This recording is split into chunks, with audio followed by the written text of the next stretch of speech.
சுவாமியே சரணமையப்பா. கடவுள் டிவி நேயர்களுக்கு அன்பு வணக்கங்களை கூறிக்கொண்டு, எல்லா வளமும் எல்லா நலமும் தருகின்ற ஐயன் ஐயப்பன் கலியுகத்தின் கண்கண்ட தெய்வம். இந்த ஐயன் ஐயப்பனுடைய விரதத்தை பற்றி ஐயப்ப விரதம் என்கின்ற தலைப்பிலே பார்த்து கொண்டிருக்கின்றோம். நாளொரு மேடையும் பொழுதொரு வண்ணமுமாக ஐயப்பனுடைய சரித்திரத்தை எல்லாம் பார்த்தோம். ஐயப்பன் அந்த சபரிமலையிலே எப்படி கோவில் கொண்டிருக்கின்றான் என்பதை எல்லாம் பார்த்தோம். இன்றைக்கு ஒரு முக்கியமான தகவலை உங்களோடு பகிர்ந்து கொள்ள இருக்கின்றேன். அகத்திய பெருமான் ஐயன் ஐயப்பனை வணங்கி இருக்கின்றார். இதற்கு நிறைய ஆதாரங்கள் இருக்கின்றது.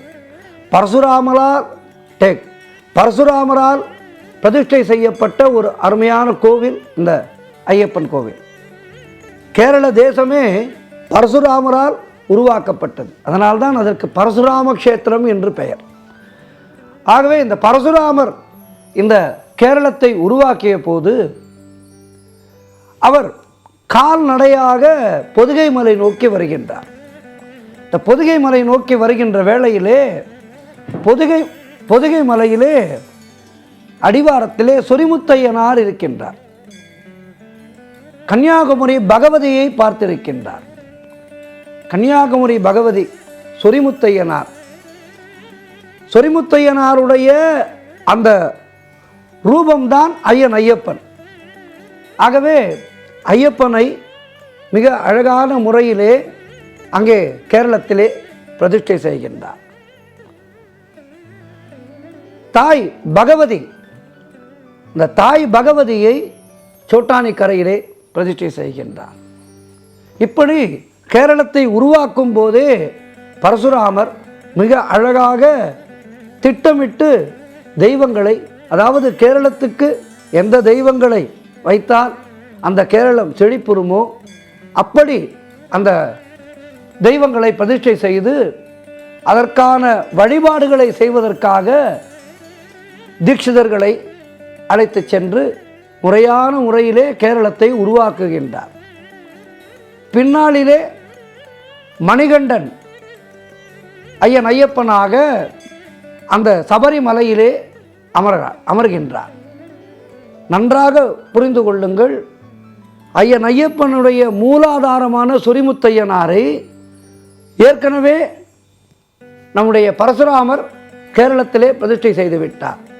அதன் காரணமாகவோ என்னவோ மணிகண்டன் தன்னுடைய அவதாரத்தை கேரளத்திலே நிகழ்த்தினார். பம்பை நதி கரையிலே தவழ்ந்து பந்தள மன்னனுக்கு மகனாக வளர்ந்து மணிகண்டனாக கலியுகத்திலே யோக நிஷ்டையிலே சபரிமலையிலே அமர்ந்து நமக்கு அருள் புரிகின்றார். அதன் காரணமாகத்தான் கேட்டவர்க்கு கேட்ட வரங்களை ஐயன் ஐயப்பன் அருள்கின்றார்.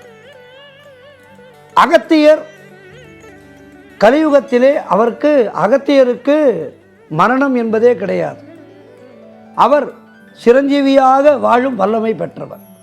சிவபெருமானால் மகன் என்று அழைக்கப்பட்டவர். உமக்கு யாமே தந்தை தாயானோம் என அகத்தியருக்கு சிவபெருமான் அருளி இருக்கின்றார். ஆகவே அகத்தியர் மிக அழகான ஒரு பாடலை ஐயப்பன் மேல் பாடியிருக்கின்றார். நிலாவின் ஒளி வீசும் நின்னாடை நீலவானமையா, உலகில் அனைவரையும் ஒன்றாக்கும் உனது நாமமையா, உலகில் அனைவரையும் ஒன்றாக்கும் உனது நாமமையா என பாடியிருக்கின்றார். ஐயன் ஐயப்பனுக்கு ஜாதி மத பேதம் கிடையாது. எல்லோரும் ஐயன் ஐயப்பனுக்கு மாலை போட்டு விரதம் இருந்து தரிசனம் செய்யலாம். ஆக பல்லாயிரக்கணக்கான ஆண்டுகளுக்கு முன்பே மிக அழகான முறையிலே உலகில் அனைவரையும் ஒன்றாக்கும் உனது நாமமையா என்று பாடினார் அகத்தியர். யோசித்து பாருங்கள். அகத்தியருடைய காலத்திலே வேத நெறியோடு வாழ்ந்த மக்கள் நிறைய. அப்போதெல்லாம் யாகத்துக்கும் ஹோமத்துக்கும் யாகத்துக்கும் யஜ்யத்துக்கும் நிறைய முக்கியத்துவம் கொடுப்பார்கள். அப்படி இருக்கின்ற காலத்திலே உலகில் அனைவரையும் ஒன்றாக்கும் உனது நாமமையா என பாடினார் அகத்தியர். உனது நாமமையா. இன்றைக்கும் ஐயன் ஐயப்பனுடைய ஆலயத்திலே எதற்கு மகத்துவம்? ஐயப்பனுடைய சரணகோஷத்துக்கு மகத்துவம் இருக்கின்றது. சுவாமியே சரணம் ஐயப்பா என அந்த சரண கோஷத்துக்கு அதிக மகத்துவம் இருக்கின்றது. ஆகவே நம்முடைய தெய்வங்கள் ஏதோ சாதாரணமான வழிபாடு அல்ல, அது மிக ஆழமானது, அற்புதமானது. நாம் கேட்டவற்றையெல்லாம் கொடுக்கின்ற வல்லமை கொண்ட அற்புதமான தெய்வம் ஐயன் ஐயப்பன். அதனால்தான் குளத்துப்புழையிலே குழந்தையாய் தவழ்ந்த ஐயன் ஐயப்பனை வணங்குகின்ற அடியார்களுக்கு புத்திர பாக்கியம் என்பது உடனடியாக கிடைக்கின்றது. கருணையே வடிவாக ஐயன் ஐயப்பன் அமர்ந்திருக்கின்றார்.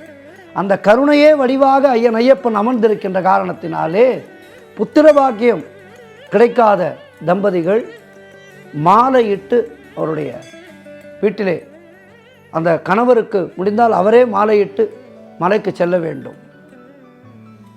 உங்களுடைய இல்லத்திலே யாருக்கேனும் குழந்தை பிறக்க வேண்டும் என்றால் அந்த ஆண்மகன் விரதம் இருந்து மலைக்கு சென்று மாலையிட்டு விரதம் முறையாக இருந்து 41 நாட்கள் விரதம் என்பதை முறையாக இருக்க வேண்டும். அப்படி செய்து பிள்ளை வரம் கேட்டால் தவறாமல் கிடைக்கும் ஐயன் ஐயப்பனுடைய சன்னதியிலே பிள்ளை வரம் என்பது. ஆகவே எப்படிப்பட்ட ஜாதக தோஷத்திற்கும் அஞ்சாதீர்கள். சனி இப்படி இருக்கின்றது, குரு இப்படி இருக்கின்றார், செவ்வாய் இப்படி இருக்கின்றது என ஜாதக கட்டங்களை மட்டும் பார்த்து பயம் கொள்ளாதீர்கள். ஐயன் ஐயப்பன் பரிபூர்ணமான தெய்வம். சாமியே சரணமையப்பா என சரணாகதி அடைகின்ற பக்தர்களை உடனடியாக காக்கின்ற தெய்வம் ஐயன் ஐயப்பன். ஆகவே எப்படிப்பட்ட ஜாதக தோஷங்கள் இருந்தாலும் அதையெல்லாம் கண்டு பயம் கொள்ளாமல் கார்த்திகை மாதத்திலே மாலை போடுங்கள், மார்கழி முழுமையாக விரதம் இருங்கள். தை மாத பிறப்புக்கு முன் அல்லது தை மாதமோ ஐயன் ஐயப்பனை தரிசனம் செய்து வாருங்கள்.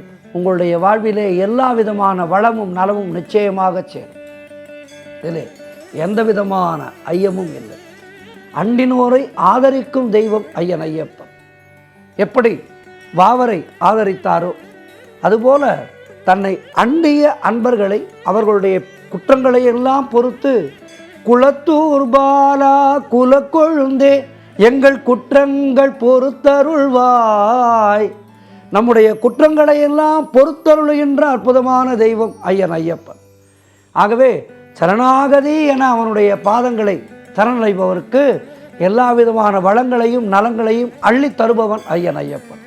ஆகவே இந்த பிள்ளை பேறு வேண்டுகின்ற தம்பதிகள் மனமாற ஐயன் ஐயப்பனை வணங்கி, இந்த வருடம் தவறிவிட்டதா விடுங்கள், கவலை இல்லை. மகர சங்கராந்தி அன்று ஒரு 10 ரூபாய் அந்த சங்கராந்தி வேளையிலே ஜோதி மகர ஜோதி தெரிகின்றதே, அந்த வேளையிலே ஒரு 10 ரூபாயை முடிந்து வைத்துவிட்டு அடுத்த வருடம் மலைக்கு வருகின்றேன், எனக்கு புத்திரபாகியம் தருவாயாக என வேண்டிக் கொள்ளுங்கள். நிச்சயமாக ஐயப்பனுடைய கருணையினாலே உங்களுக்கு பிள்ளை வரம் நிச்சயமாக கிடைக்கும். சுவாமியே சரணமையப்பா.